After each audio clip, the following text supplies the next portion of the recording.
어떤 나라든지 정치 체제가 있기 마련이죠. 성경은 우리에게 하나님의 사람 다윗이 하나님께서 이세 아들 다윗을 만나니 내 마음에 합한 자라 하신 그 다윗이 어떠한 나라를 세웠는지 아주 소상하게 알려주고 있습니다. 우리가 이 속에서 하나님의 뜻을 찾고 우리의 길을 찾아야 될 줄로 믿습니다. 성경은 의미 없이 뜻 없이 기록한 데가 아무것도 없어요.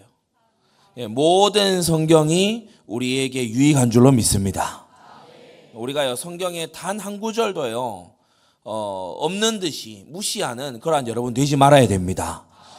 우리 주님께서 율법의 1.1획이라고 하셨어요. 하나님의 모든 말씀을 우리가 양약으로 삼아야 됩니다. 말씀 편식하는 여러분 되지 마시기를 바랍니다. 말씀 편식은 영적 불건강을 불러온다. 꼭 명심해야 돼요. 디모데후서 2장에 보니까 바울이 자신의 후계자 디모데에게 내가 네게 부탁한 거 그거 충성된 자들에게 네가 부탁해라 이렇게 말하고 있죠. 사람이 만남의 축복이 있어야 됩니다. 사역하는데 아주 열심히 있게 하는데 힘 빠지는 경우가 어떤 경우냐? 계속 만났는데 이 사람이 충성된 사람이 아니야. 그런 경우에 상당히 이 사역자가요 사실은 힘 빠지게 되는 수가 있거든요. 계속해서 몇 년을 가는데 자꾸 계속 딴소리해. 그러면 사실은 이 열매 나오기가 굉장히 어려운 거죠. 저도 어린 시절부터 청소년기에 계속해서 사역 현장에 같이 가거나 제가 또 해보거나 이렇게 하는데 여러분 하나님이 예비하신 충성된 자를 만나야 됩니다. 하나님 예비하신 충성된 자의 특징 뭐냐? 믿음을 가르쳐주면 행함이 나와요. 믿음을 가르쳐주면 지식이 돼버리는 게 아니고 믿음을 알려주면 행함이 튀어나와요. 충성된 자의 특징인 줄 믿습니다. 충성된 자들에게 부탁하면 그들이 또 다른 사람들을 가르치기 시작하는 사역자로 자라나게 되는 것이다. 여러분 이것을 정말 가지고서 기도 제목으로 삼아야 됩니다. 하나님 나의 일생이 충성되지 않은 자와 시간 낭비하는 그러한 생애가 아니라 충성된 자와 함께하는 생애가 되게 해 주시옵소서. 그러면서요 이 7절에 가서 보면은 디모데 보고 내 말하는 것을 생각해라 라고 하는데 그 사이에 세 가지 종류의 사람들을 말하죠. 군사와 선수와 농부입니다. 충성된 자는 이런 특징을 가지고 있다. 잘 내 말하는 것을 생각해라. 군사와 선수와 농부다. 군사 어떤 나라들은요 그야말로 군대가 당나라 군대라. 그래서 군대가 군기가 해이하기 이를 데 없는 그런 대도 있죠. 그러나 성경이 말하는 이 군은 그런 군사가 아니고 모집한 자를 기쁘게 하려고 자기 생활에 얽매이지 않는 그런 충성된 군사를 말하는 겁니다. 군인은요 이유가 없어요. 군인은요 명령에 대해서 질문이 없어요. 군인은 명령에 대해서 그거 자세히 좀 설명을 해 주십시오. 이런 게 없는 게 올바른 군사지요. 여러분 그리스도의 좋은 군사 되시기를 바랍니다. 이런 충성된 자는 뭐냐? 자기를 위해서 하나님의 은혜를 구하는 게 아니고요. 하나님을 기쁘시게 하려는 마음을 가지고 있어요. 어떻게 하면 하나님께 영광이 될까를 생각을 하는 거예요. 여러분 이런 마음가짐을 가지고 있는 그러한 하나님의 사람들 되기 바랍니다. 그래서요 효자가 충신이 된다 이 말이 정말 맞아요. 효자 효녀의 특징이 뭐냐면은 부모님이 기뻐하는 거 하고 부모님이 싫어하는 거 안 한다 이거거든요. 신앙생활로 옮겨오면은 똑같습니다. 하나님이 기뻐하실 거 하고 하나님이 싫어하시는 거 안 한다. 여러분 올바른 신앙생활 갖게 되기를 바랍니다. 믿음은요 가정에서 그래서 형성이 주로 되는 거예요. 가정에서 주로 형성이 돼. 부모에게 패역하게 하고 거역하고 부모의 권위를 우습게 알고 깔보는 이런 사람은요 꼭 보면 하나님의 권위, 목회자의 권위, 교회의 믿음의 선배들의 권위를 다 무시해요. 쉽게 그냥요 권위를 넘어버리려고 하는 거 있죠. 우리 그런 사람들 되지 말아야 되고 그런 사람의 영향받지 말아야 될 줄 믿습니다. 권세는 하나님께로부터 난 거라고 했어요. 그래서 군사로 이 특징을 가지고 있다. 두 번째 선수의 특징을 가지고 있다. 뭐냐? 메달을 따는 멸류관을 따는 그러한 선수의 특징. 법대로 경기해요. 이 출발 신호를 할 때에 어긴다든지 반칙을 쓴다든지 그렇게 하면 안 되잖아요. 제가 초등학교 때 우리 운동회 이렇게 하면은 그 마지막 피날레가 뭐 줄다리기 내지는 계주입니다. 그죠? 계주를 이렇게 하는데 계주하는 이 뒤에 처진 애가 마음이 급했나 봐요. 바통을 받아 들자마자 가로질러 뛰기 시작하는 거예요. 이 레인을 따라서 이렇게 돌아야 되잖아요. 그러니까 이거 너무 멀다 생각한 거지. 저리로 가서는 승산이 없다. 그리고 그대로 뛰는 실격. 법대로 경기 안 하면요 면류관 못 받아요. 주님의 법을 준행하면서 달려가야 됩니다. 메시지 때 말씀 받았잖아요. 우리가 나 사명 위해서 막 이혼하겠다 이러면 그건요 하나님 뜻이 아닌 줄로 믿습니다. 내가 하나님이 일을 한다고 하면서 도둑질 해야 일을 할 수 있다, 그건 아닌 줄로 믿습니다. 하나님이 그런 어지러움의 하나님이 아니에요. 예, 그래서요 법대로 경주하는 그런 충성된 자 여러분 되시고 이런 자와 만나게 되기를 축복합니다. 예, 이 충성된 자는요 특징이 뭐냐, 아무렇게나 막 열심히 하는 게 아니야. 정도를 지키면서 하나님의 법을 지키면서 나아가는 그런 자들이 충성된 자다. 그리고 세 번째, 농부와 같다라고 했어요. 앞서서 먼저 수고하는 거예요. 농부가 왜 봄에 여름에 막 수고합니까? 양식을 바라보고. 충성된 자는 왜 충성하냐? 다른 게 아니고요, 하나님을 바라보고 주실 상급을 바라보고 소망 가운데 충성하는 줄 믿습니다. 예, 아무 생각 없이 그냥 막 이렇게 하는 사람은요 아무 생각 없이 나중에 이상한 짓도 해요. 우리는 명확히 앞에 있는 표대를 바라보고 달려가야 될 줄로 압니다. 내가 지금 무엇 때문에 이렇게 하고 있는지, 내가 무엇 때문에 지금 인내하는지, 무엇 때문에 내가 기뻐하는지, 무엇 때문에 내가 참 마음에 하나님의 의분이 있는지, 그런 것을요 여러분 분별할 줄 알아야 돼요. 충성된 자를 하나님이 붙이시는 그러한 전도자 꼭 되기를 바랍니다. 세 가지 우리가 비전을 향해 나아가고 있는데, 첫째는 일천지교회예요. 제가 우리 동료 목사님들 또 같이 이렇게 함께하는 분들 이렇게 만나봐도요, 영접 메시지 이후에 메시지가 없는 경우가 허다해요. 예수 그리스도를 전해서 영접한 다음에 그 다음에 당황해요. 영접할 줄 몰랐나 봐. 그러니까 왜 우리가 안 할 거라고 확신 갖고 있다 영접하면 당황하잖아요. 그런 경우 없습니까?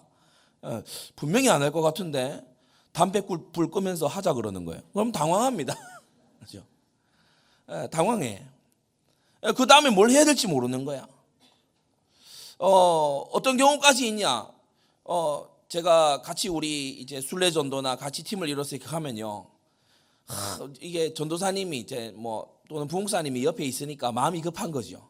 그러다 보니까 예수 그리스도 삼중씩 불어서 싹 설명하고 영접합시다 그런데 제가 옆구리 찌르면서 십자가 얘기 안 했어요. 십자가 얘기. 이런 경우도 있어요. 전도하다 보면요 참 우리가 불완전한 사람이다 보니 이런저런 실수를 할 때가 있는데, 여러분 정착 메시지 무장되시기를 바랍니다. 그리스도의 몸에 접붙여져야 자라날 수가 있어요. 그리스도의 몸에요 이 지체가 돼야 성장할 수가 있다는 거예요. 정착 전도로 제자 삼는 열매, 2024년 한 해 지나오면서 얼마나 여러분에게 있습니까? 나를 통해서요 우리 안디옥 교회에 등록하고 새가족반으로 들어온 그런 성도가 얼마나 있습니까? 돌아봐야 되죠. 점검해야 됩니다. 여러분 정말 한 해가 지나가면서 열매를 여러분 돌아보고 스스로 반성하고 스스로 각성하는 우리가 되어야 될 줄로 믿습니다. 십자가 복음을 딱 전하는 거예요. 예수 그리스도께서 당신의 죄를 위해서 하나님의 자녀, 원수에서 하나님의 자녀가 되게 하려고, 당신이 하나님 만나는 길을 모르면 없으면 모르겠는데 하나님 주셨다. 하나님 자녀 되는 길, 죄에서 사함받는 주님의 십자가, 그리고요 흑암의 사망의 권세에서 건지시는 이 하나님의 십자가의 복음을 전했을 때 안 받겠다 하는 사람은 어쩔 수 없죠. 그건 어쩔 수 없습니다. 하지만 예수님을 믿겠다, 나 영접하겠다, 정말 그렇다면 나는 예수님을 믿어보겠다는 분들은 그러면 영접을 하면 되죠. 여러분이 주의해야 될 게, 영접한 다음에 우리가 다시 같이 신앙 고백하고 기도할 때가 있어요. 이것을 재영접이나 다시 영접한다 이렇게 부르면 안 됩니다. 영접은 한 번 하는 거예요. 그리고 그 다음은 뭐죠? 신앙 고백하는 겁니다. 예, 우리가 오늘도 예배 때 신앙 고백 사도신경으로 했잖아요. 같이 신앙 고백하는 거예요. 나 이미 예수님 영접했다 그러면 다시 영접합시다 그러면 안 되고, 이미 예수님 영접했습니다 그러면 그걸로도 괜찮지만 같이 신앙 고백하는 거 굉장히 좋은 일인 줄로 믿습니다. 예, 같이요 정통한 신앙 고백을 같이 딱 하는 거예요. 그 이후에는 뭐 해야 되냐? 정착 메시지로 이 사람에게요 완전히 새로운 시작을 열어줘야 될 줄로 믿습니다. 지금요 전도한다고 하는 CCC를 비롯해서 많은 청년들, 많은 또 일꾼들이 영접 이후에 던져놓는 경우가 많아요. 그러니까 뭐냐, 이 사람이 갈 길을 잃었어. 영접 이후에 그냥 던져놓는 경우가 많아요. 19가지의 정착 메시지를 나의 메시지로 갖춰 나가야 된다. 일천주교 운동 하려면요 이거 돼야 돼요. 내가 교회의 중요성을 알고 교회의 지체로서의 여러분 정신을 확실히 무장하시기를 바랍니다. 사람이 자신이 확고한 만큼 확고하게 해줄 수가 있거든요. 수학 문제를 이렇게 풀어보면요 답을 알고 있는 사람 있잖아요. 정답과 해설을 쥐고 있는 사람, 그 쥐고 있는 사람은 자신 있게 얘기해 줄 수 있어요. 근데 아리까리하고 잘 모르겠고 확신이 없고 이런 사람은 얘기 못 해줘요. 내가 교회를 왜 나와야 되는지 잘 모르겠고 내가 뭐 헷갈리기도 하고 나도 기회를 봐서 교회 그만 안 나갈까 싶은데 누군가를 교회화시킨다. 어렵게 되어 있습니다. 그래서 정착 메시지가 여러분 안에 확립이 되고 정착 메시지가 여러분의 것이 되기를 바랍니다. 하나님께서 전도자를 통해 사람을 교회로 부르시는 것이다. 다 같이 한번 따라 합시다. 하나님께서 나를 통해서 오늘 당신을 안디옥 교회로 부르신 것이다. 아멘입니까? 예, 주님께서는요 전도자를 통해서 이 일을 하시는 거예요. 그러면서 하나님은 주의 이름을 깨끗한 마음으로 부르는 자들 함께 하기를 원하시는 거예요. 임마누엘이 뭐죠? 하나님이 나와 함께, 좀 더 정확히 얘기하자면 하나님이 우리와 함께 하신다는 것입니다. 그래서요 이 믿음의 공동체가 매우 중요해요. 그리고 세 번째, 주님은 믿는 자 세례 주라고 말씀하셨어요. 지상 명령의 중요한 부분입니다. 아버지와 아들과 성령의 이름으로 세례를 베풀어 주라고 했어요. 세례는 뭡니까? 믿음의 공식적인 표식입니다. 그래서 나와서 세례 받으라고 우리는 지상 명령에 따라서 요구해야만 되는 것이에요. 영접으로 그치고 내버려 두지 마시기를 바랍니다. 그래서요 전도자가 스스로 타협하는 거예요. 부담 느끼겠지. 아니 그게 아니에요. 주님의 지상 명령에 따라 온전하게 알려줘야 돼. 예, 거절하면 어쩔 수 없지만 세례 받아야 됨을 알려주시기를 바랍니다.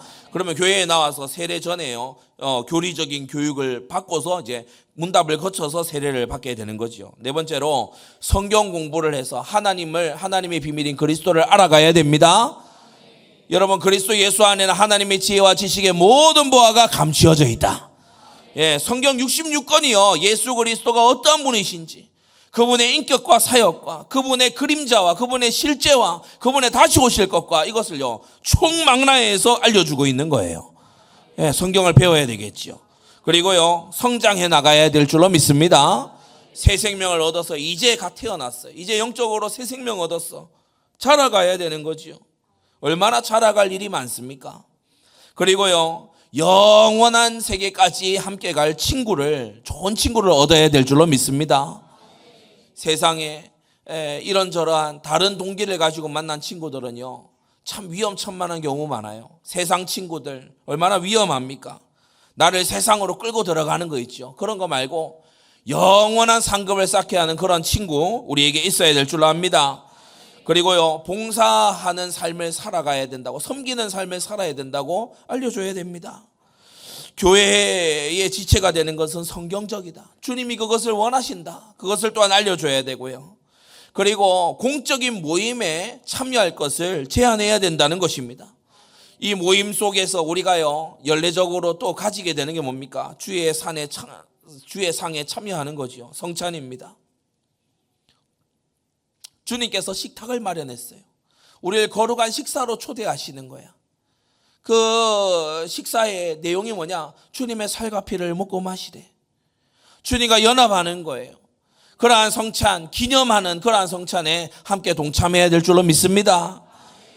공식적인 그리스도인이 된다라고 하는 건요, 교회에 적을 둬야 돼요. 교회에 소속돼 있어야 돼. 하나님을 영화롭게 하는 예배자가 되어야 됨을 알려줘야 됩니다. 네가 지금 믿음의 시작 첫 단추를 했는데 이게 구체화가 돼야 된다. 그리스도가 누구이신가를, 너의 삶에 하나님이 창조주가 역사하시면 어떻게 역사하시는지 구체화가 돼야 되지 않겠냐. 이 부분을 알려줘야 되고요. 그리고 섬기는 자 될 수 있도록 교회 안에 오면은 섬기는 자리 미리 알려줘야 돼요. 섬김 받으려는 자세를 가지고 교회를 오니까요, 교회에 실망하는 거예요. 교회가 뭐 나를 좀 도와주나 이런 생각을 가지니까 교회에 나왔을 때요, 교회에 막 이제 기대를 걸었다가 이제 삐지는 거예요. 그렇게 하지 말고 섬기러 나오는 자 되어야 될 줄로 압니다. 그리고요, 목회자를 세우셨다는 것은 목양을 받으라는 거예요. 감독자를 세우셨다는 거, 감독을 받으라는 거예요. 주님의 뜻임을 알려줘야 되고요. 주님의 말씀으로 교훈을 받아야 됩니다. 하나님의 진리의 말씀으로 교훈을 받아서 우리의 마음이 고침을 얻고 우리의 생각이 하나님의 생각으로 전환이 되고 그러한 하나님의 사람이 되어야 됩니다. 얼마나 옛 체질이 많습니까? 훈련되어져야 됩니다. 얼마나 옛날 불신자 시절 체질, 이게 얼마나 많습니까? 그리고요, 하나님 안에서 체계를 잡아 나가야 되는 거 있죠. 그리고 이렇게 성도들이 함께 모이는 이 모임이요, 곧 세상에 그리스도를 증거하는 것과 일반이다. 여러분, 정착전도 메시지 여러분 자신에게 모두 정립되기를 바랍니다.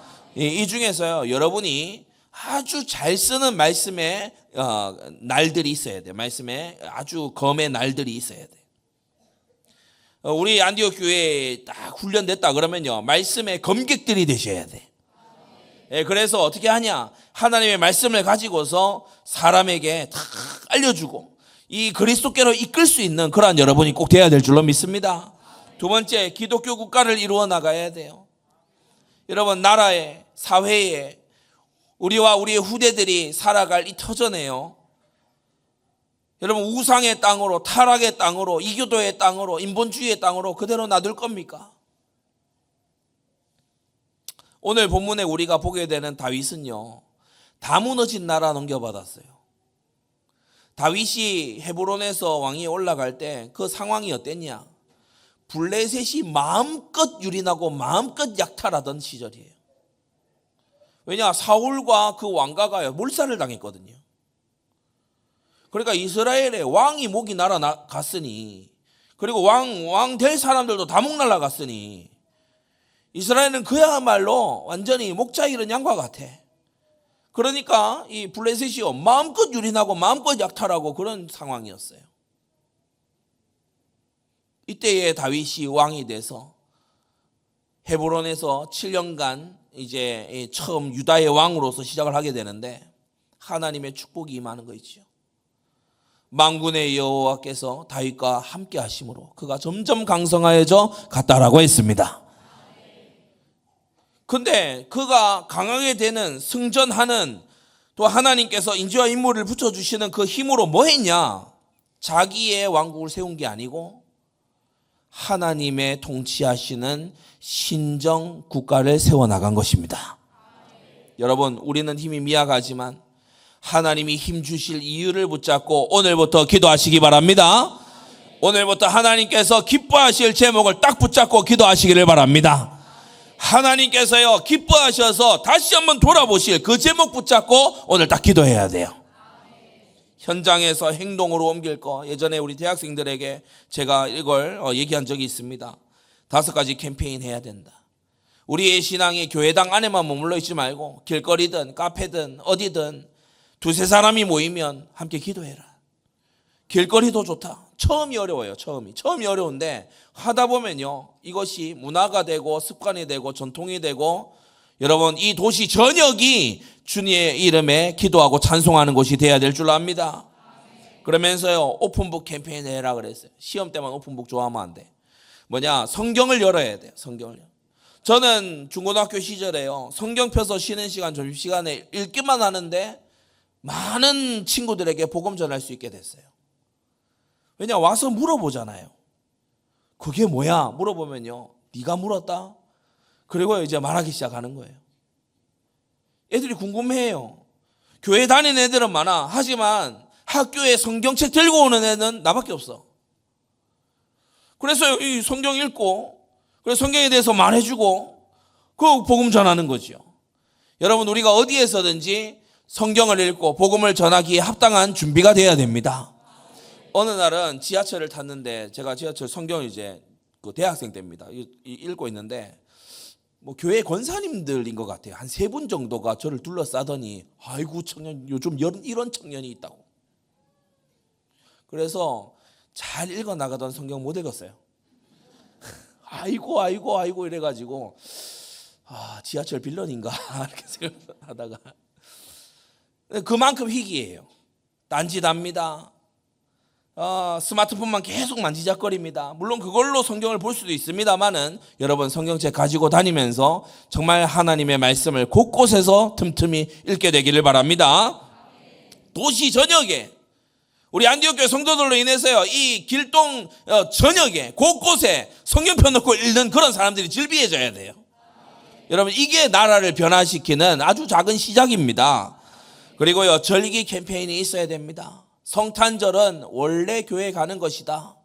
여러분 주변 이웃에게 선후배들에게 친구들에게 그거 꼭 말해주시기를 바랍니다. 여기 우리 서울은요 매번 보면 여기 우리 중고등부 아이들이 여기 딱 이렇게 모여 앉아 있어요. 그러니까 자기들한테 말해달라 이거지. 그러니까 가서 얘기해야 돼.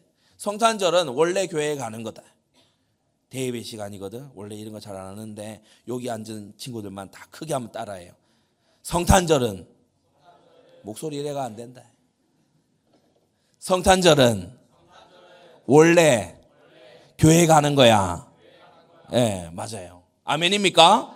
예, 원래가 교회 가는 거예요. 그래서 복음 듣고 거듭나고 하나님 자녀 되고 그렇게 돼야 될 줄로 믿습니다. 여러분 우리가 이슈를 가지고 캠페인 우리 지난 12.7 때 얼마나 참 좋았습니까? 하나님께서 그 기도를 들으시고 우리나라를 긍휼히 여겨주실 줄로 믿습니다. 그러한 반기독교적인 이런 것이 있을 때요 우리는 함께 모여서 함께 목소리를 내야 되는 거예요.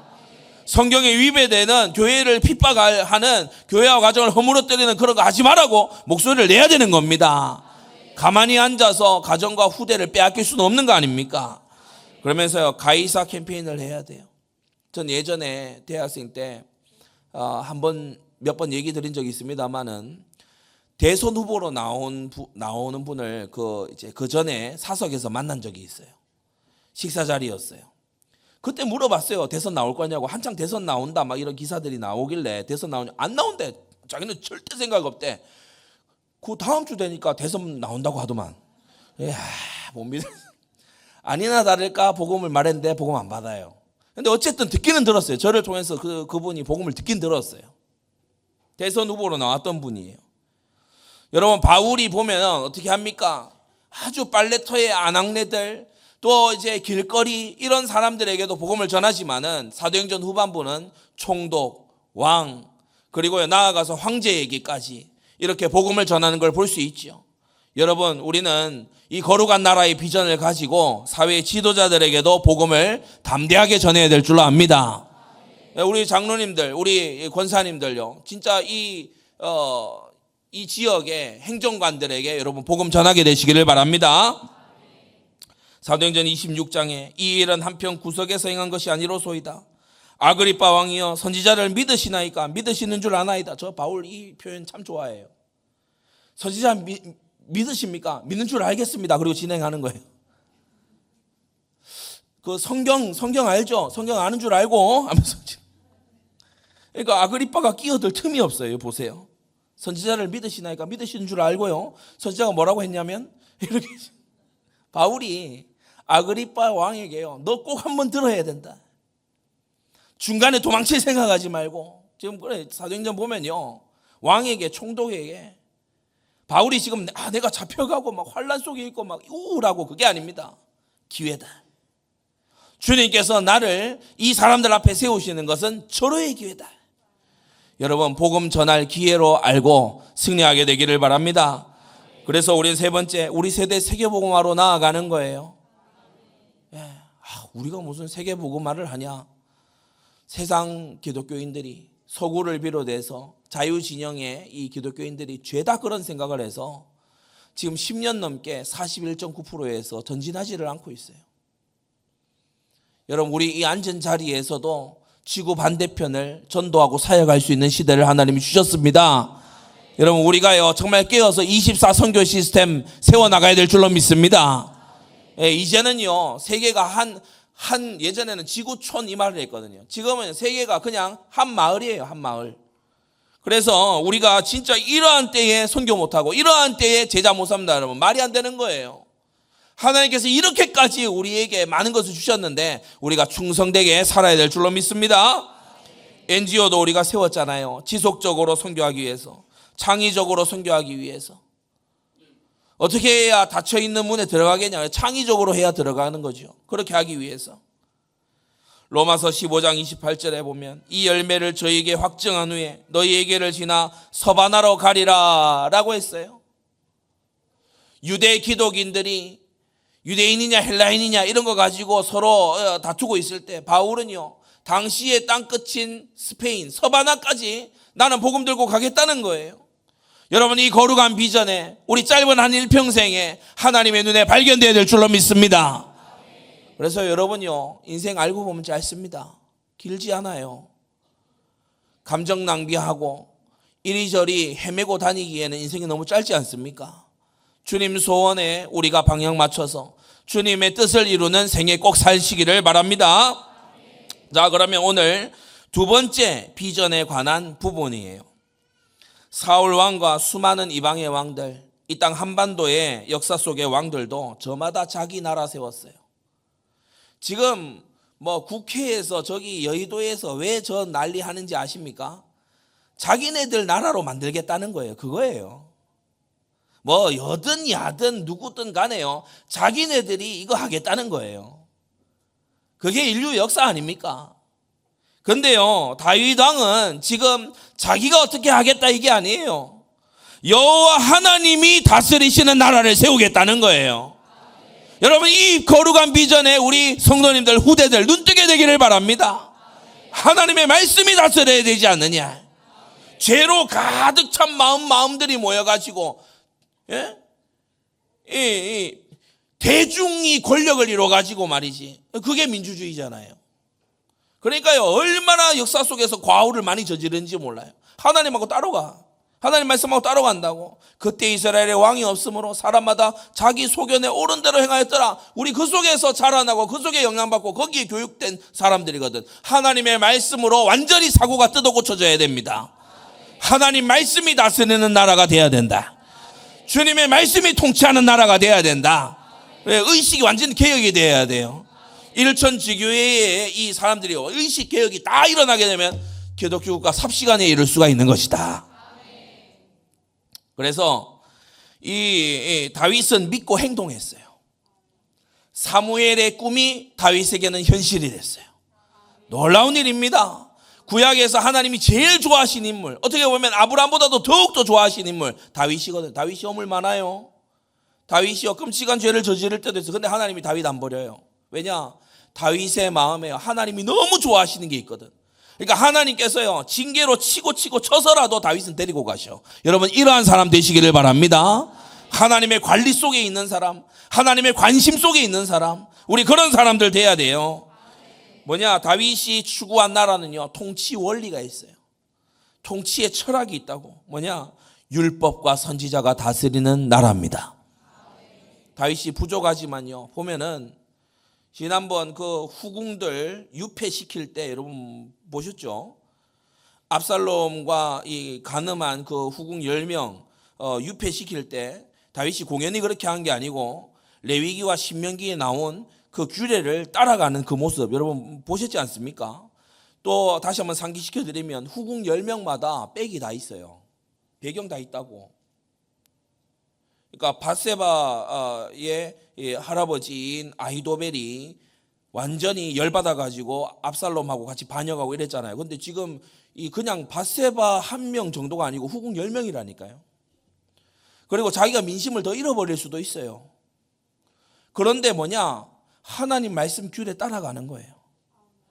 분리할 게 뻔히 보이는데 말씀 따라 다시 서겠다는 거예요. 여러분 그것으로서 이 다윗을 향한 징계가 사그라들기 시작해요. 여러분 잘 한번 보세요. 여러분 회개는 죄를 뉘우치고 죄를 버리고 애통이 여기 있는 것도 필요하지만 회개는 어디까지 나아가야 되냐? 하나님의 말씀을 순종하는 데까지 나아가야 됩니다. 그래서 율법과 선지자가 다스리는 거예요. 누구를? 왕을 코치하고 다스려주는 거예요.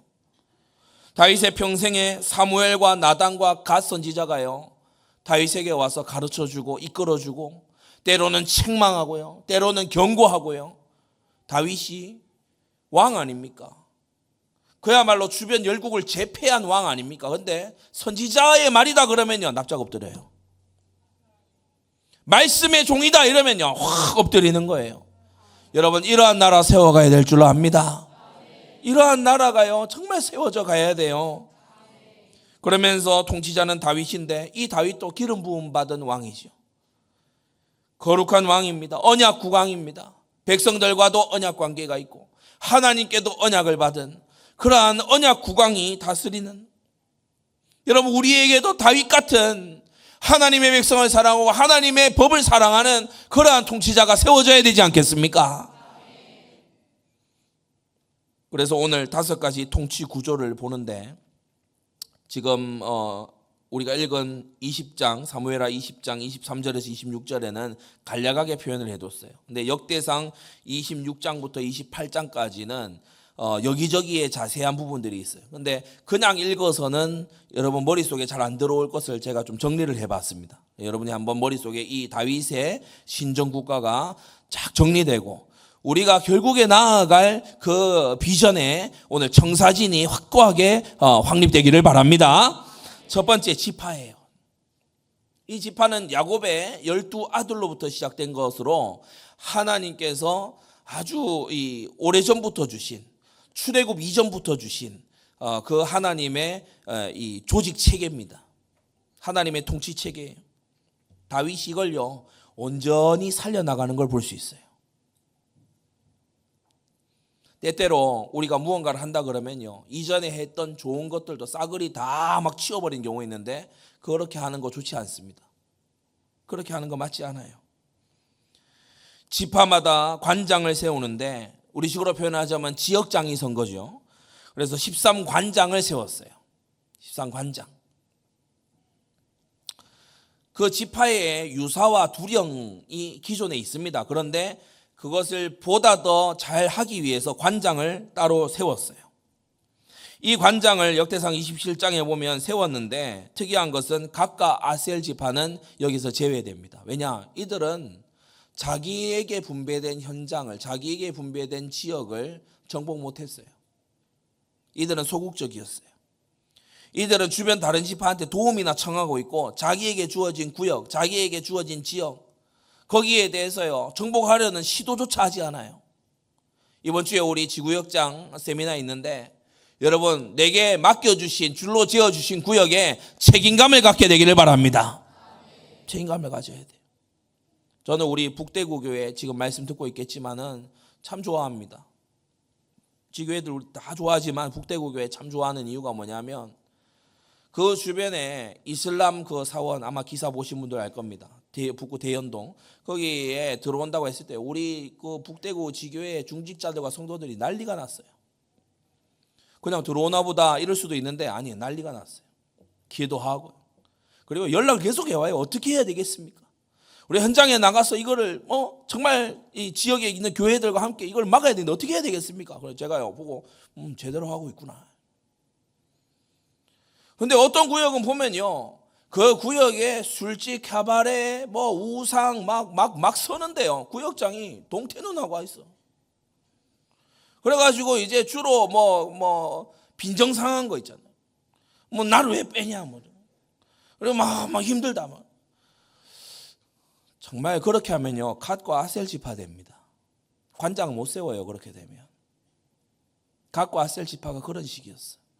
우리 뒤로 물러가 침륜에 빠지지 말고 영적으로 나의 지역을 사수해야 될 줄 압니다. 영적인 수비대들이 돼야 돼요.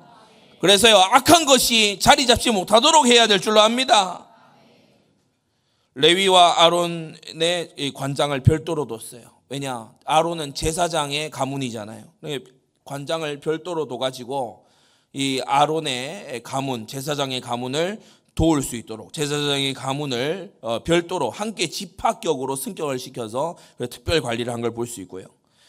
요셉의 큰아들이죠. 므낫세는 아주 갑절의 복을 받았어요. 갓과 아셀은 쪼그라드는데 이 므낫세는 요단 동편 서편으로 막 확장이 되는 거예요. 그러니까 그 땅만 확장되는 게 아니죠. 나중에 인구 이렇게 세 보면은 므낫세 지파가요, 막 아이도 많이 낳아. 그래가지고 막 부흥을 해. 그래서 므낫세 지파에는 관장 둘, 그렇게 이제 보내주는 거예요. 레위인의 48개 성읍을 세워서 어떻게 하냐? 그 중에 6개를 도피성으로 하는데 부지 중에 살인한 자 여기를 가게 되죠. 그러니까 부지 중에 했지만 그게 여전히 죄잖아요. 이 성읍에 들어가게 되면 또 48개 성읍에 가까이 가게 되면 말씀 배우게 되는 거예요. 하나님의 뜻을 배우게 되는 거예요. 여러분, 그래서 우리 이 좁디 좁은 땅에 정말 우리 모든 1시간 2시간 거리 내에 여러분 모든 곳에 교회가 서야 될 줄로 압니다. 네, 교회가 서야 돼요. 그러면서 어떻게 해야 되냐? 제사장의 성읍을 또 세워서 놉과 아나돗을 따로 세워가지고요. 여기는 이제 제사장들이 후대 제사장들을 기르는 곳이야. 그러니까 제사장을 아예 전문적으로 길러내는 그러한 성읍을 따로 세울 정도로 이렇게 하나님의 일을 아주 관심 있게 돌아봤다.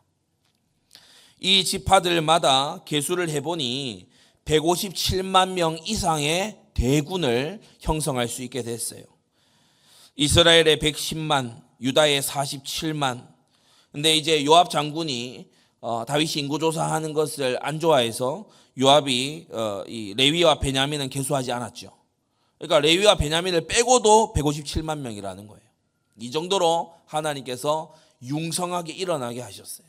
여러분, 결국요, 하나님께서 하나님의 사람들을 보내셔야 일이 되는 겁니다. 결국은 하나님의 손 안에 들어있는 거예요.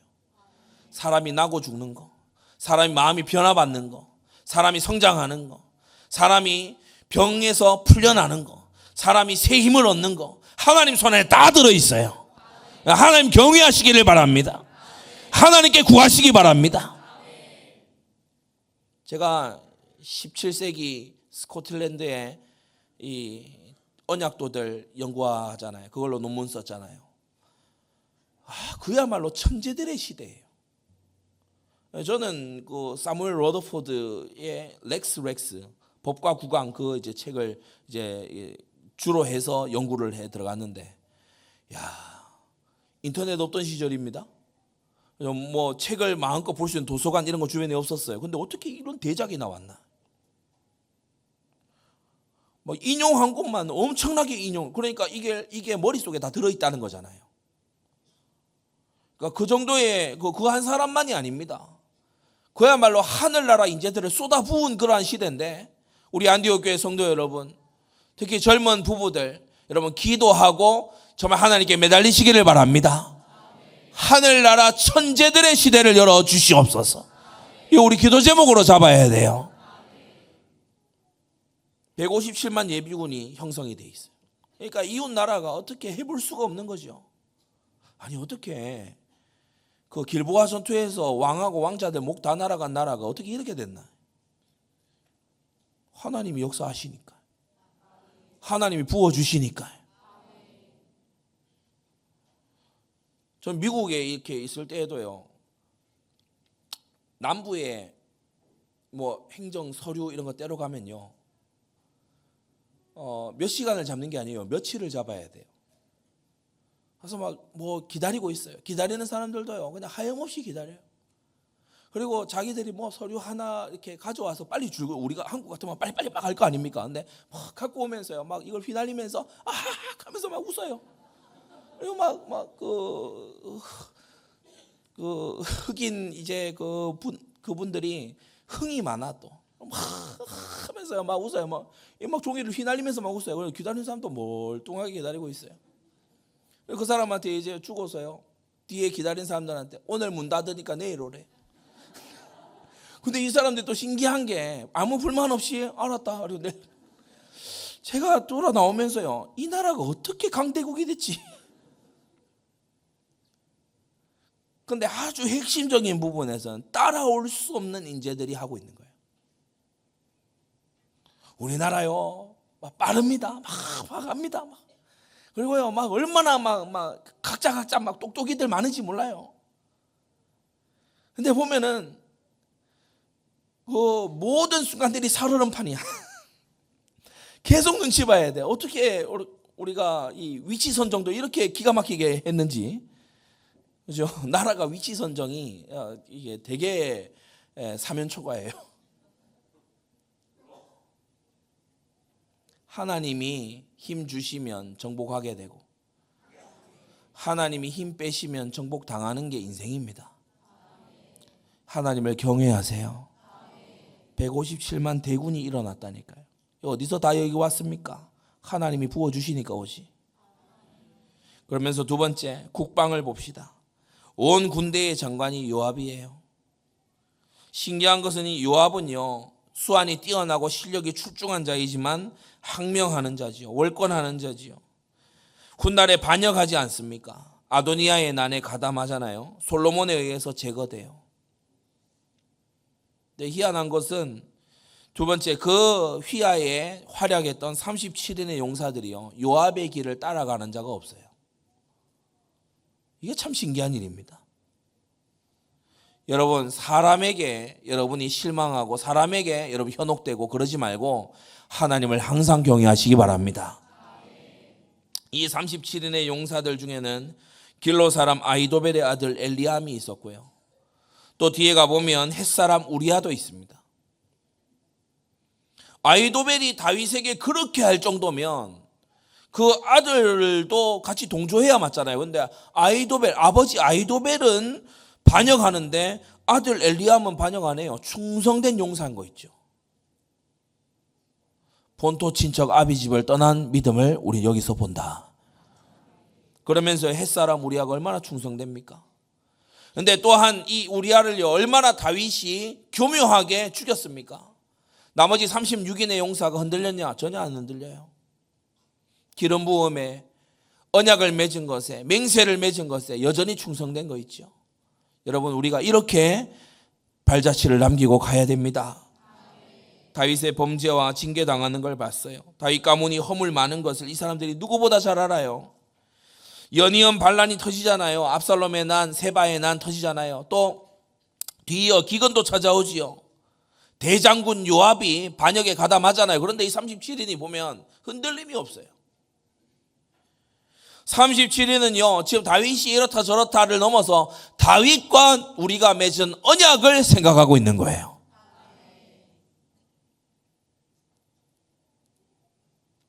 그들은 육신의 용사만이 아니라 영적인 용사이기도 했어요. 전장에서만 이긴 게 아니고 믿음의 싸움에서도 이긴 거 있죠. 여러분, 그렇게 꼭 되시기를 바랍니다. 그러면서 세 번째, 정규군이 28만 8천이요. 항상 이스라엘을 돌고 있는 정규군이 28만 8천이요.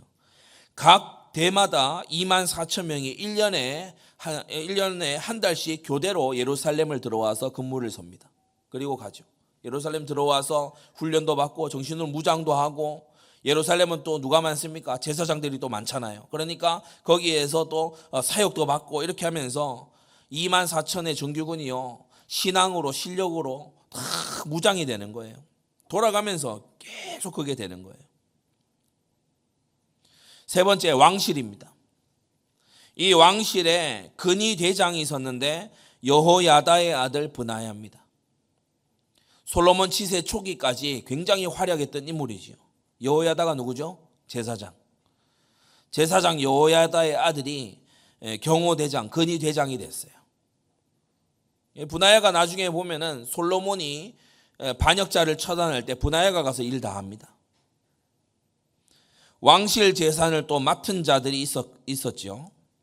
여러분, 우리는 왕이신 그리스도의 그 집에 맡은 선한 청지기들입니다. 우리에게 맡기신 것을 따라서 여러분 서로의 것을 탐내지 말고 선한 청지기가 되시기를 바랍니다. 다윗의 재산을 맡은 자들이 있었어요. 아스마웻은 왕의 곡간을 맡았어. 우시의 아들 요나단은 각 지방의 창고들을 맡았어요. 하나님이 다윗을 얼마나 축복하셨든지 각 지방마다 다윗의 창고들, 그러니까 나라의 창고 말고 다윗의 왕실의 창고들이 또 있는 거예요. 에스리는 농부를 관할했어요. 우리 서울은 잘 모르실 수 있지만 구미는 이제 뭘 심고 이번에도 뭐 우리가 이게 텃밭에 가꾼 겁니다 이러고 또 주시더라고요. 그러니까 이제 뭘 심고 어떻게 거두고 그리고 그걸 가지고 뭘 하고 이걸 다 하거든요. 에스리가 이제 농부들을 관할한 거예요. 시므이, 여러분 아시는 그 시므이 말고 다른 시므이입니다. 시므이가 포도원을 이제 관할을 했고, 그리고 삽디는 포도주 곡간을 또 관할을 했고, 맡은 거죠. 바알 하나는 감람나무와 뽕나무를 또 관리를 했어요. 요아스라는 사람은 기름 곡간을 관리를 했어요. 이런 조직들이 다 이렇게 세워진 거예요. 시드레는 평야의 솥대를, 사밧은 골짜기의 솥대를, 오빌은 약대를, 에드야는 나귀를, 야시스는 양떼를, 이렇게 각각 다 이 종목마다 또 지역마다 이렇게 관리하는 사람 다 세운 거예요. 사울하고 너무 비교되죠. 사울은 전쟁에서 이겼다 그러면 와가지고요 다 막 같이 해먹고 그리고 없어요. 뭐 관리를 하고 이런 거 없어요. 하나님이 여러분에게 부어주시는 분복을 잘 관리하시기를 바랍니다. 사실 모든 것이 관리가 필요하죠. 저도 이 연차가 오래되신 그런 원로하신 목사님들 이렇게 뵈면요 항상 건강에 대해서 그 얘기를 하실 때가 많더라고요. 우리 목사님뿐만이 아니라 다른 분들도 건강에 대해서 굉장히 하실 때가 많아요. 왜냐 몸이라는 건 관리를 해야 되니까. 그래서 정기적으로 뭐 검진해야 될 거 이런 거 있으면요 우리 남녀 전도회 분들 하셔야 됩니다. 관리를 해야 돼. 하나님 주신 몸을 막 그렇게 막 나는 막 각오했다 하면서 막 그렇게 하면요 본인은 각오했을지 몰라도 주변 사람은 각오가 안 돼 있거든. 그러니까 관리를 하셔야 돼. 하나님이 복을 주시고 재정을 부어주실 때 젊을 때에 돈 벌 수 있을 때 그때 관리를 안 해. 헌신을 준비하고 장래의 것을 준비하고 그렇게 안 하고 들어온 대로 쪽쪽 다 쓰는 거야. 그럼 어떻게 되겠어요? 그럼 아무것도 이룰 수가 없는 거예요. 하루는 구미에 금오산에 이렇게 갔는데 저기 차를 저기다 댈까요? 저하고 목사님 사모님 이렇게 갔어요. 그러니까 차를 저기에 댈까요? 그러니까 저기는 주차비가 나오니까 저기다가 대라고 하시는 거예요. 주차비 1,300원입니다. 그러니까 1,300원이 1,500원이 얼마나 큰 건데? 알겠습니다. 우리 가서 이제 주차비 없는 데다 대요. 아낄 때는요 무지하게 아낍니다. 안 써야 될 거는 반드시 안 써요. 하지만 하나님 앞에 할 때는요 억대 연금을 해. 여러분 이런 생애를 살아가야 됩니다. 뭐 이거 사보고 아니면 또 저것도 한번 사보고 뭐 여기 쓰고 저기 쓰고 뭐 이거 다 퍼져나가는 거야. 그렇게 하면 안 되는 거죠. 우리 성도님들 다윗이 지금 하는 것을 잘 보고 배우시기를 바랍니다. 다윗이요 관리자를 세워서요 관리를 다 해요. 성경이 이게 쓸모없는데 기록한 게 아닙니다. 우리에게 교훈을, 모든 성경은 하나님의 감동으로 된 것으로. 맞습니까? 교훈과 책망, 바르게 함과 의로 교육하기에 유익하다. 여러분 이렇게 나눠서 관리하고 있습니까? 관리되고 있나요? 왕실의 세 번째, 왕자들도 관리를 하는 거예요. 다윗의 삼촌 요나단이 지혜로웠지요. 왕자들의 교육을 맡고요. 여히엘이라는 또 지혜자가 있었어요. 왕자들의 교육을 맡은 거예요. 근데 왕자들이 참 이렇게 다윗 가문을 여러분 아시지만 참 그 참화를 많이 겪습니다. 그래서 조금 더 잘할 수 있었겠는데 제가 이렇게 전체 구도를 볼 때 좀 보완할 부분이 하나 있다면 다윗이 한 부분 중에 보완할 부분이 있다면 이 왕자의 교육에 제사장들이 들어갔어야 돼요. 이 왕자의 교육에 제사장 내지는 선지자가 들어갔어야 돼. 이 멤버로는 안 되거든. 다윗의 삼촌 요나단이니까 이제 그 다윗의 아들에게는 몇 촌이 됩니까? 알아서 계산해 보시고. 제가 집에서 이렇게 보니까 제 그 아이들이 삼촌 말 잘 안 듣더라고요. 삼촌을 약간 친구 비슷하게 생각하는 그런 경향이 있는 것 같아. 그러면 안 돼. 엄한 사람을 세워야지. 그러니까 뭐 왕자 교육을 분하야 이런 사람한테 시키면 칼 차고 들어와 가지고 잘 교육할 거 아니에요. 그런데 다윗의 삼촌이니까 뭐 삼촌 또는 뭐 당숙 뭐 누구 하면서 또 이렇게 막 수업 빠지고 이러도요 봐주고 막 그리고 왕자님 왜 이러십니까 이러면 하면서 또 도망가고 그 보나마나 그랬을 거야. 보나마나. 그러니까 암논, 압살롬 이런 놈들이 제대로 안 자라는 거야. 이 부분이 좀 미스다. 왜냐하면 다윗 자신은 선지자에게 제사장에게 다 코치받고 이렇게 하면서 밑에 보면 이제 나와요. 네 번째 가봅시다. 행정을 어떻게 구성을 했냐. 여러분 지금 보시는 게 지금으로부터 3000년 전에 있었던 국가의 행정 시스템입니다. 근데 이미 중앙행정과 지방행정이 분리되어 있어요. 지금으로부터 3000년 전에 국가 시스템이라니까요. 근데 중앙행정과 지방행정, 우리나라가 막 근래에 와가지고 지방 무슨 그런 거 하는데 지금 성경에는 이미 다 나와 있어요. 중앙행정을 하는데 네 가지 부류의 사람들이 있었죠. 첫째 모사, 책사입니다. 요나단, 다윗의 그 사울의 아들 요나단 아닙니다. 그 다른 요나단. 그리고 아히도벨, 후세, 여러분 잘 아시는 이름이죠. 그 뒤에 나오는 여호야다와 아비아달이 제사장들이에요. 이 여호야다, 아비아달 이 사람들이 제사장이면서 동시에 왕의 모사예요. 왕이 어떤 정치 결정을 해야 된다 그러면요 이분들에게 자문을 구해요. 이분들에게 물어보는 거예요. 아니 다윗 자신은 그렇게 하면서 왕자들에게 그걸 전수를 해줘야 되잖아요. 근데 그 부분이 아주 좀 빠진 부분이다. 성도 여러분, 자녀를 양육할 때 어려서부터 부모의 권위와 교회의 지도자의 권위를 잘 교육하시기를 바랍니다. 여러분이 자녀의 어린 심령에요 목사님을 향해 강단의 설교자를 향해 마음을 완전히 열게 만들잖아요. 놀라운 아름다운 열매를 거두게 될 겁니다. 왜냐? 말씀이 그 심령에 들어가거든요. 말씀이요 확 뿌려져요. 막 옥토처럼 준비된 마음밭에 뿌려지게 되는 거예요. 두 번째, 이 중앙행정에서 대신과 유사와 재판관을 세웠는데 오늘 26절에 나오는 야일 사람 이라 그리고 그나냐와 그 자손 레위 자손 6천인 이 사람들을 유사와 재판관으로 세웠어요. 오늘날로 말하면은 판사들입니다. 판사들, 변호사들, 이 사법의 체계를 운용하는 사람들. 그나냐와 그 자손, 그러니까 한 가문이 통째로 유사와 재판관이 된 거예요. 구미에서도 말씀드렸지만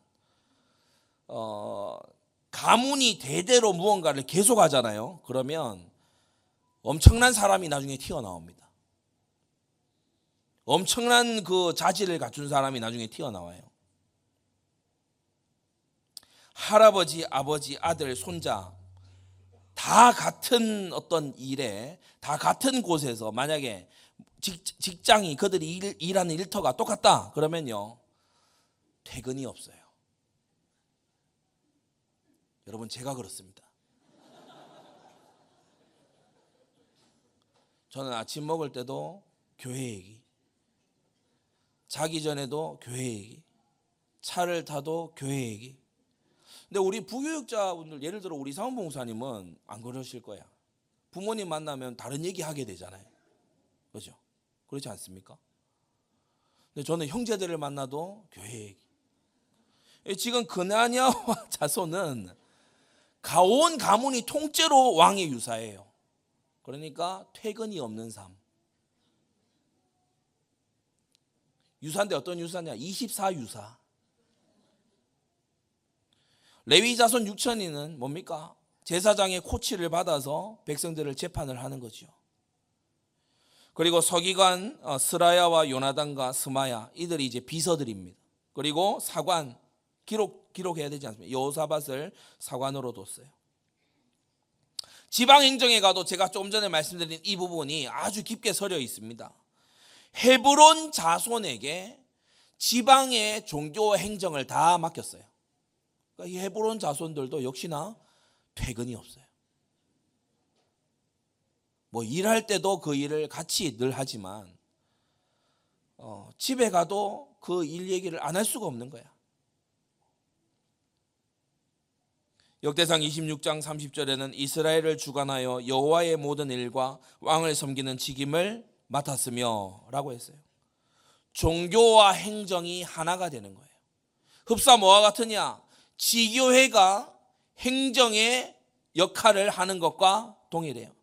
우리가 종교개혁 시기의 도시들, 제네바라든지 취리라든지 이런 도시들을 보면 그 시청 바로 붙어서 교회가 딱 자리합니다. 그러니까 시청하고 바로 붙어 교회라니까요. 둘이 한 세트예요. 그렇게 되는 거예요. 헤브론 자손 중에 요단 서편은 하샤바와 동족 1700명이 맡았고 요단 동편은 여리야와 동족 2700명이 맡았어요. 그러니까 이 사람들이 전부 동족입니다. 그러니까 동족이다 이 말은 할아버지고 삼촌이고 아버지고 뭐 다 그렇다는 거예요. 우리는 생각할 때 그렇게 하면 무언가 일이 잘 안 되겠거니 생각하잖아요. 그런데 동족이 각기 전담하게 해서 세 가지를 갖춰 나가게 했어요. 행정의 책임성. 왜냐하면 뭔가 틀어지면 그 집안 그 반경 안으로 다 연대 책임져야 돼요. 책임이 무거워요. 여러분도 한번 이입해서 해보세요. 내 형제가 또는 내 아들이 어디 가서 뭘 했는데 실수를 크게 했다. 근데 내가 거기에 또 관여하고 있다. 그러면 책임이 곱절로 커집니다. 그러니까 책임성을 가지게 했어요. 또 자녀가 그 일을 맡아서 뒤이어서 해야 되기 때문에 이상하게 막 해놓고 넘겨주면 안 되지. 그렇잖아요. 그러니까 뭐 예를 들자면 어느 지역에 농사를 지어야 되는데 막 밭에다 불을 질러 놓고 나는 이제 임종해서 간다 이러면 이 다음 아들 손자는 어떡합니까? 그러니까 그렇게는 못하는 거예요. 마구잡이로는 못하는 거야. 책임성을 갖고 하도록. 그리고 연속성이 있도록. 인수인계가 필요가 없어요. 태어나면서 인계받아. 그러니까 어려서부터 나는 요단 동편에 이 지역을 돌아봐야 되는구나. 꼬맹이가 가서 미리 다 돌아보고 지역을 파악하고 그리고 이 지역은 이 사람은 이런 특징이 있고 저 사람은 저런 특징이 있고 마치 바울이 디모데에게 편지를 쓰면서 야 후메네오와 알렉산더 알지? 걔네들은 안 돼. 이렇게 얘기해 주는 것처럼 내 아들 디모데야 하고 얘기해 주는 것처럼 아버지 할아버지로부터 야 저기는 어떤 곳인데 저 가문은 이런 전력이 있고 저 집안 저렇게 하고 저 사람은 저런 특징이 있으니까 알고 있어야 된다. 이게요. 자동으로 다 연속이 돼. 그런 지금 시스템이라니까요. 그러면서 전문성을 갖춰 나가도록. 참 이걸요. 들여다보고 묵상할수록 하나님의 지혜는 놀라워요. 오늘 현대 개인주의 사회는 어떻습니까? 특히 우리 한국에 발달했는 현대 개인주의 사회는요. 제가 우리 고등학생, 대학생들을 면담을 해보면 대학 졸업할 때까지 내가 어디로 가야 될지 몰라. 대학 졸업하고 나왔는데 나 뭐 하고 살아야 되냐 그거 가지고 아직도 기도하고 있어요. 자, 그런 사람하고 어려서부터 아예 길이 정해져서 가고 있는 사람하고요. 어떻게 그게 되겠습니까? 여러분 정말 하나님 말씀에서 지혜를 얻게 되기를 바랍니다. 지혜를 얻어야 돼요. 마지막 5번째, 성전 건축 준비하는 조직이 있었어요. 성전이 지어지기 전입니다. 다윗 때에 성전 못 지었잖아요. 그런데 체제는 구조는 다 준비해 놓고 있었어요. 제사장 여호야다, 사독과 아비아달 이 사람들이요 다 성전을 준비하는 리더들이 된 거예요. 그 아래는 레위 지파의 세 가문이 쫙 이렇게 붙게 되는 거지요. 두 번째, 24반차 제사장 조표 다 짜놨어요. 성전에 들어가서 24반차로 움직일 사람들 조표를 다 짜놨는데 성전 짓기 전에 다 짜놨어요. 여러분, 우리 하나님이 하시는 일을 다윗이 지금요 따라서 흉내내고 있는 지금 모습입니다. 가나안 땅 정복하기 전에 땅 분배 다 했어요. 민수기. 그렇죠? 여러분, 진짜 믿음이 있고 진짜 하나님이 하실 것을 믿는다는 증거로 준비를 합니다. 진짜 하나님이 이 일을 하실 거라는 그 확신이 있기 때문에 준비를 하는 거예요. 나를 통해서 우리 교회에 정착되어 제자될 자가 있다는 믿음이 있기 때문에 정착 메시지 준비를 하는 거예요.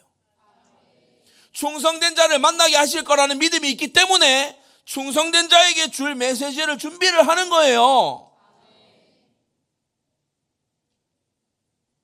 하나님이 부어주실 걸 믿고요, 성전 건축을 위해서 적금 통장 준비하는 거예요.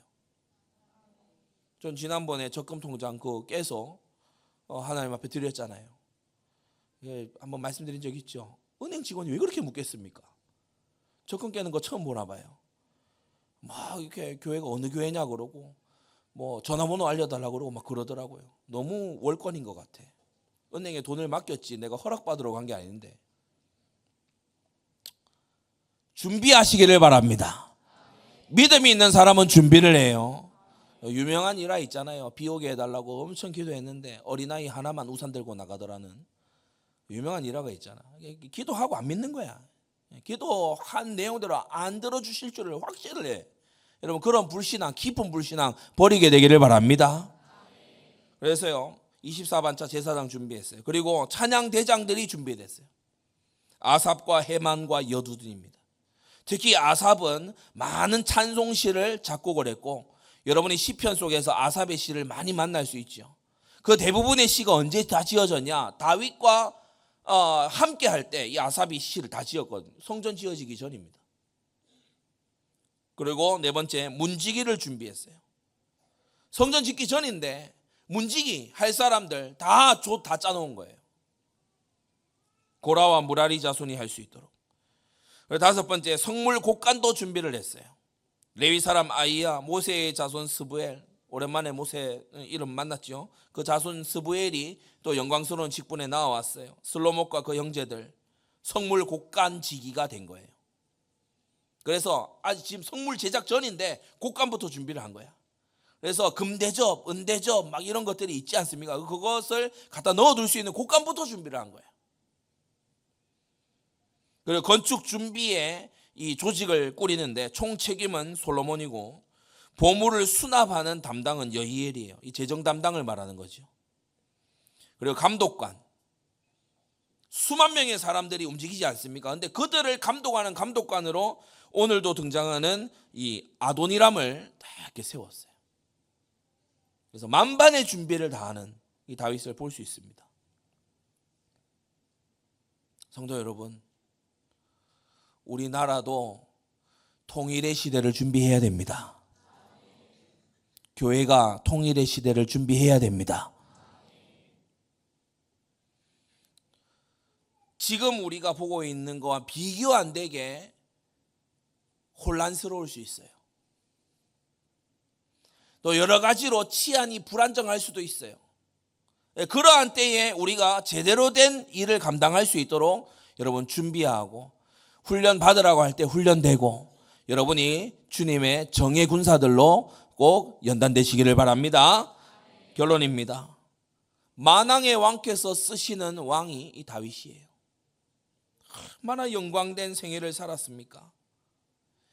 율법이 다스리는 거 있죠. 다윗이 율법의 통치대로 안 나가니까 하나님께서요, 하나님 말씀을 어긴 걸 징계하시고 하나님 말씀을 깨달을 수 있도록 알려주시고요, 선지자에게 지도받는 다윗이에요.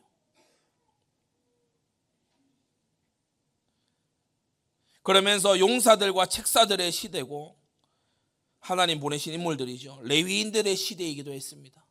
사실 다윗 시대에 조금 그렇게 하다가 이후에요, 레위인들이 사실은 제 역할들을 거의 못합니다. 왜 그러냐? 여러분 들으신 것과 같아요. 레위인을 지원을 안 하니까. 레위인을 지원을 안 해요. 전부 솔로몬 때의 그 어떤 부강함, 그런 어떤 잘 먹고 잘 사는 거 거기에 다 도취돼 버렸어요. 나중에 조금 시간 지나면요, 레위인들이 자취를 감춥니다. 레위인들도요 돈 벌러 나가는 거예요. 레위인들도요 다 막 돌아가는 거예요. 그러나 다윗의 시대는 레위인들의 전성기였고 성전 준비를 헌신했던 그러한 시대였습니다. 성도 여러분, 하나님의 손에 모든 것이 있습니다.